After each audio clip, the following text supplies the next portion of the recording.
लग्न ठरलं thanks to Marathi matrimony. लग्न म्हणजे मराठी मॅट्रिमनी. विश्वासाची 26 वर्ष. लाखो सुखी दाम्पत्य. डाउनलोड करा मराठी मॅट्रिमनी. महिला आरक्षणावरून मुख्यमंत्री फडणवीस आणि महाविकास आघाडी आमने सामने आली आहे. महिला आरक्षणाच्या आडून मतदारसंघ पुनर्रचनेची विधेयक आणल्याचा आरोप विरोधकांनी केलाय आणि त्यावरून विधेयकावर माझ्याशी चर्चा करा असं आव्हान मुख्यमंत्र्यांनी दिलंय. पाहुयात. हाँ 298 ना 230 2/3 बहुमत द्वारा पारित नहीं हुआ. त्यांना ओपन चॅलेंज देतो. कुठल्याही त्यांच्या नेत्यांनी माझ्यासोबत महिला विधेयकाच्या संदर्भात ओपन डिबेट करावी. माझी तयारी आहे. माननीय मुख्यमंत्री म्हणतील ती जागा, माननीय मुख्यमंत्री म्हणतील ती वेळ. 33% महिला आरक्षणासाठी मतदारसंघ पुनर्रचनेचं विधेयक विरोधकांनी नामंजूर केलं आणि महाराष्ट्रात मुख्यमंत्री फडणवीस महाविकास आघाडीवर तुटून पडले. महिला आरक्षणाच्या विधेयकावर माझ्याशी चर्चा करा असं चॅलेंज मुख्यमंत्र्यांनी देताच पुढच्याच काही मिनिटात सुप्रिया सुळेंनीही मुख्यमंत्र्यांचं चॅलेंज स्वीकारलं. हे जे पक्ष आहेत यांच्याकडे कुठलाही प्रतिवाद नाही. मी तर आज त्यांना ओपन चॅलेंज देतो. ओपन चॅलेंज की माझ्या स्तरातल्या कुठल्याही त्यांच्या नेत्यांनी माझ्यासोबत महिला विधेयकाच्या संदर्भात ओपन डिबेट करावी. ओपन डिबेट की याच्यामध्ये काय चूक आहे, या पद्धतीत काय चूक आहे, याच्यावर ओपन डिबेट करावी. ते करणार नाहीत, करू शकत नाहीत. केवळ मुजोरी करायची आणि पळून जायचं हे जे काही यांनी सुरू केलेलं आहे याच्या विरुद्ध देशभरात आणि महाराष्ट्रात आता महिलांचं एकत्रीकरण आम्ही करणार आहोत. माझी तयारी आहे. माननीय मुख्यमंत्री म्हणतील ती जागा, माननीय मुख्यमंत्री म्हणतील ती वेळ. कारण का ते माझ्यापेक्षा जास्त व्यस्त आहेत. त्याच्यामुळे ते म्हणतील ती वेळ विनम्रपणे, आमच्यापैकी कोणीही विरोधक म्हणून नाही, पण देशाला वास्तव कळलं पाहिजे.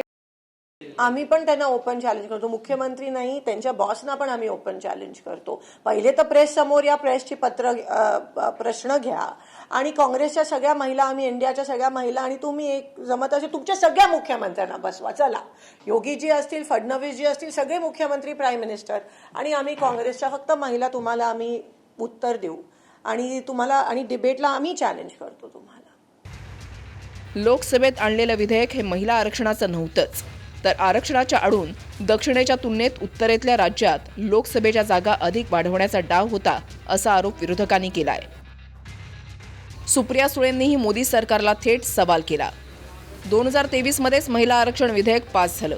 त्यानुसार सध्याच्या 543 जागांमध्ये 33% आरक्षण लागू करा. तर मुख्यमंत्र्यांनी म्हटलंय की डिलिमिटेशन अर्थात मतदारसंघ पुनर्रचना आणि जनगणनेशिवाय महिला आरक्षण विधेयक लागू होऊ शकत नाही. डिलिमिटेशनचा आणि महिला आरक्षणाचा संबंध काय? त्यांचा संबंध आहे की विरोध तुम्ही केला 29ला लागू होणार म्हणून. ते जुना दाखला देत म्हणतात लागू होणार. माझा आदरणीय माननीय मुख्यमंत्र्यांना एक विनम्र प्रश्न आहे की डिलिमिटेशनचा आणि महिला आरक्षणाचा संबंध काय? काय संबंध मला सांगा ना. तुम्ही एक विधेयक आणलं महिलांना आरक्षणाचं, 543 करून टाका, आत्तापर्यंत झालं असतं. मग मला कळलं असतं की माझा मतदारसंघ आरक्षित आहे का नाही, बारामती लोकसभा महिला आरक्षित आहे का नाही, आत्तापर्यंत कळलं असतं ना.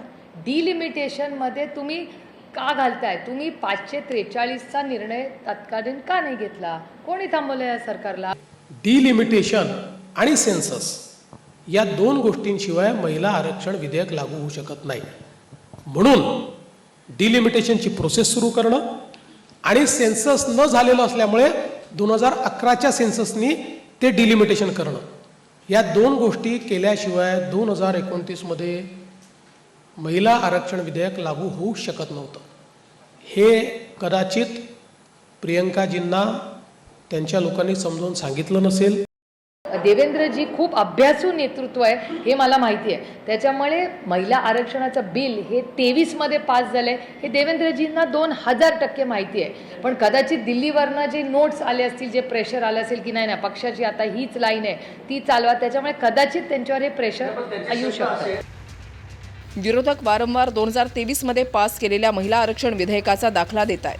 पण हे आरक्षण मतदारसंघाच्या पुनर्रचनेनुसारच लागू होणार हे तेव्हाच ठरलं होतं. मात्र आता एनडीएकडे 2/3 बहुमत नाही हे दिसताच विरोधकांनी सरड्यासारखा रंग बदलला अशी टीका फडणवीसांनी केली आहे. 2023 साली ज्या लोकांनी याला समर्थन दिलं की डिलिमिटेशन हे सेन्सस नंतर होईल, डिलिमिटेशन हे कशा पद्धती महिला आरक्षण विधेयक हे डिलिमिटेशन आणि सेन्सस प्रमाणे लागू होईल, त्याच लोकांनी हे लक्षात आल्याबरोबर की आता एनडीएकडे 2/3 मेजॉरिटी नाही आहे, सरड्यासारखा रंग बदलला. हे एवढं अनकॉन्स्टिट्युशनल आहे की हे पूर्ण नॉर्थ साऊथ ब्रेकअप करणार आहे, डिवाइड करणार आहे. एवढंच नाही पण त्यांच्यात कुजबूज होती हे बिल त्यांचं डिफीट झाल्यानंतर की पता था की गिरने वाला है तो लाया ही क्यों. एवढी मोठी एम्बॅरेसमेंट गव्हर्नमेंट सत्ताधाऱ्यांना झाली आणि म्हणून त्यांचा पूर्णपणे फेलियर आहे, त्यांचा पूर्णपणे डिफीट आहे. भाजपने आता जनजागृती मोहीम सुरू केलेली आहे. महाविकास आघाडीचा महिला विरोधी चेहरा उघडा पडणार असं मुख्यमंत्री म्हणालेत. महिलांमध्ये जनजागृती करून महिला विरोधी चेहरा काँग्रेस, महाराष्ट्रामध्ये काँग्रेस, शरद पवार राष्ट्रवादी आणि उबाठाचा हा जो महिला विरोधी चेहरा आहे, हा चेहरा आम्ही उघडा करू. त्या दृष्टीने आजपासनं आमचा निर्धार हा सुरू झालेला आहे. मोदी सरकारनं जे विधेयक आणलं होतं ते महिला आरक्षणाचं नव्हतं तर मतदारसंघ पुनर्रचनेचं होतं असं विरोधक म्हणतायत. तर विरोधकांनी आरक्षणाची हत्या केल्याचा घणाघात सरकारनं केला. त्यातच ही लढाई महाराष्ट्रामध्ये फडणवीस आणि सुप्रिया सुळेंमध्ये चॅलेंज देणं आणि स्वीकारण्यापर्यंत आली आहे. विनायक डावरुंगसह अक्षय मणकणी, TV9 मराठी, मुंबई. लग्न ठरलं थँक्स टू मराठी मॅट्रिमनी. लग्न म्हणजे मराठी मॅट्रिमनी. विश्वासाची 26 वर्ष, लाखो सुखी दाम्पत्य. डाउनलोड करा मराठी मॅट्रिमनी.